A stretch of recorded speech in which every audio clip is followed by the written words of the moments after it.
हिंदू धर्म में देवी देवताओं तथा उनसे जुड़ी कहानियों का इतिहास काफ़ी बड़ा है, या यूँ कहे कि कभी न ख़त्म होने वाला यह इतिहास आज विश्व में अपनी एक अलग ही पहचान बनाए हुए है। विभिन्न देवी देवताओं का चित्रण, उनकी वेशभूषा और यहाँ तक कि वे किस सवारी पर सवार होते थे, यह तथ्य भी काफ़ी रोचक है। नमस्कार, भक्ति कथा और कहानी में आपका स्वागत है। हिंदू धर्म में विघ्नहर्ता गणेश जी की सवारी काफ़ी प्यारी मानी जाती है। गणेश जी एक मूषक यानी कि चूहे पर सवार होते हैं, जिसे देखकर हर कोई अचंभित होता है कि कैसे महज एक चूहा उनका वजन संभालता है। गणेश जी के बाद यदि किसी देवी या देवता की सवारी सबसे ज़्यादा प्रसिद्ध है तो वे हैं सूर्य भगवान। सूर्य भगवान 7 घोड़ों द्वारा चलाए जा रहे रथ पर सवार होते हैं। सूर्य भगवान, जिन्हें आदित्य, भानु और रवि भी कहा जाता है, वे 7 विशाल एवं मजबूत घोड़ों पर सवार होते हैं।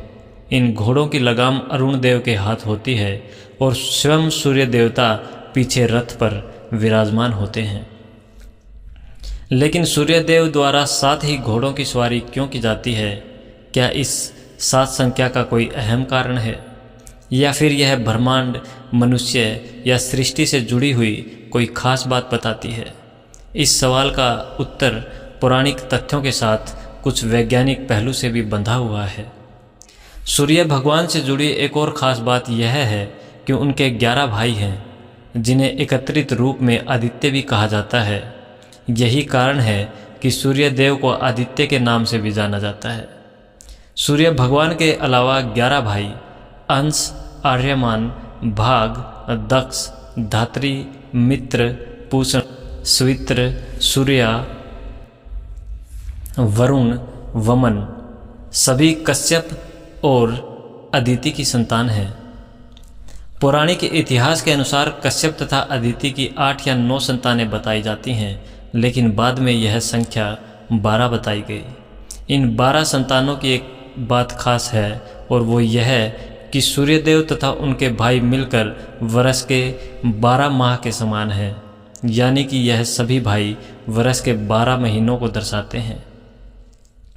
सूर्यदेव की 2 पत्नियां संज्ञा एवं छाया हैं, जिनसे उन्हें संतान प्राप्त हुई थी। इन संतानों में भगवान शनि और यमराज को मनुष्य जाति का न्यायाधिकारी माना जाता है।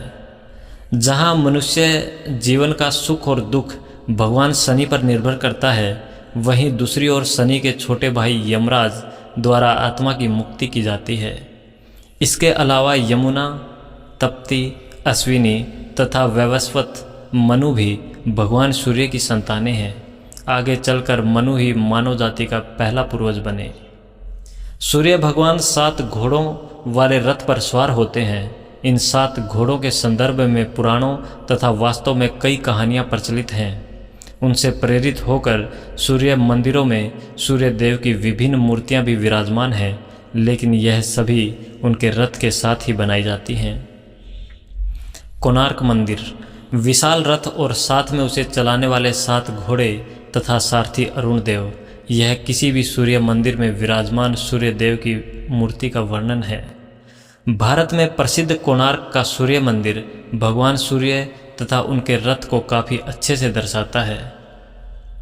लेकिन इस सब से हटकर एक सवाल काफ़ी अहम है कि आखिरकार सूर्य भगवान द्वारा 7 ही घोड़ों की सवारी क्यों की जाती है? यह संख्या 7 से कम या ज़्यादा क्यों नहीं है? यदि हम अन्य देवों की सवारी देखें तो श्री कृष्ण द्वारा चलाए गए अर्जुन के रथ के भी 4 ही घोड़े थे।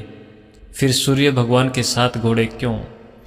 क्या है इन 7 घोड़ों का इतिहास, और ऐसा क्या है इस 7 संख्या में खास जो सूर्य देव द्वारा इसका ही चुनाव किया गया? सूर्य भगवान के रथ को संभालने वाले इन 7 घोड़ों के नाम हैं गायत्री, भ्राति, उष्णिक, जगती, त्रिस्तप, अनुस्तप और पंक्ति। कहा जाता है कि यह 7 घोड़े एक सप्ताह के 7 दिनों को दर्शाते हैं। यह तो महज एक मान्यता है जो वर्षों से सूर्य देव के 7 घोड़ों के संदर्भ में प्रचलित है, लेकिन क्या इसके अलावा भी कोई कारण है जो सूर्यदेव इन 7 घोड़ों की तस्वीर और भी साफ करता है।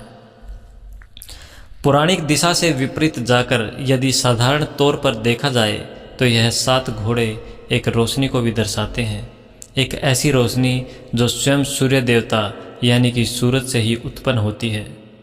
यह तो सभी जानते हैं कि सूर्य के प्रकाश में 7 विभिन्न रंग की रोशनी पाई जाती है जो इंद्रधनुष का निर्माण करती है। यह रोशनी एक धूर से निकलकर फैलती हुई पूरे आकाश में 7 रंगों का भव्य इंद्रधनुष बनाती है, जिसे देखने का आनंद दुनिया में सबसे बड़ा है। सूर्य भगवान के 7 घोड़ों को भी इंद्रधनुष के इन्हीं 7 रंगों से जोड़ा जाता है। ऐसा इसलिए क्योंकि यदि हम इन घोड़ों को ध्यान से देखें तो प्रत्येक घोड़े का रंग भिन्न है तथा वह एक दूसरे से मेल नहीं खाता है।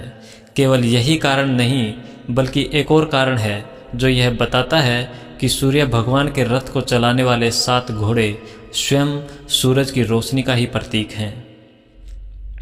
यदि आप किसी मंदिर या पौराणिक गाथा को दर्शाती किसी तस्वीर को देखेंगे तो आपको एक अंतर दिखाई देगा।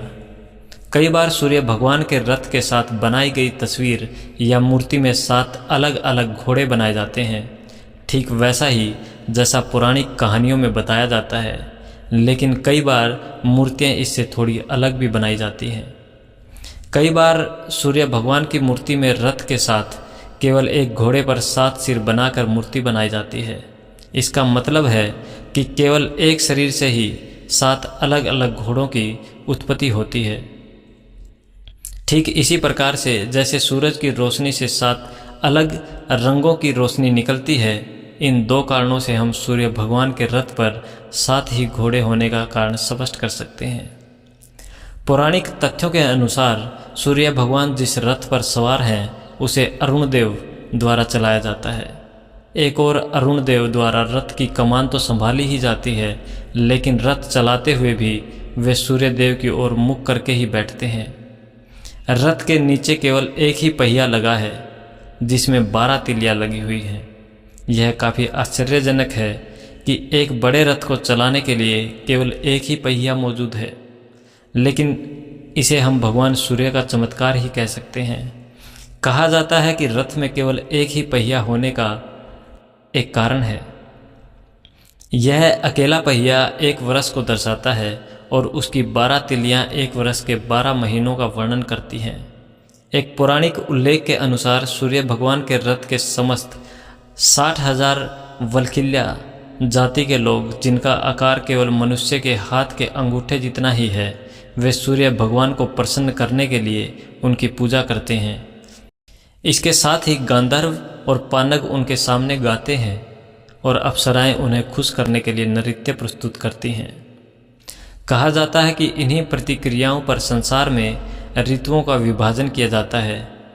इस प्रकार से केवल पौराणिक रूप से ही नहीं बल्कि वैज्ञानिक तथ्यों से भी जुड़ा है भगवान सूर्य का यह विशाल रथ।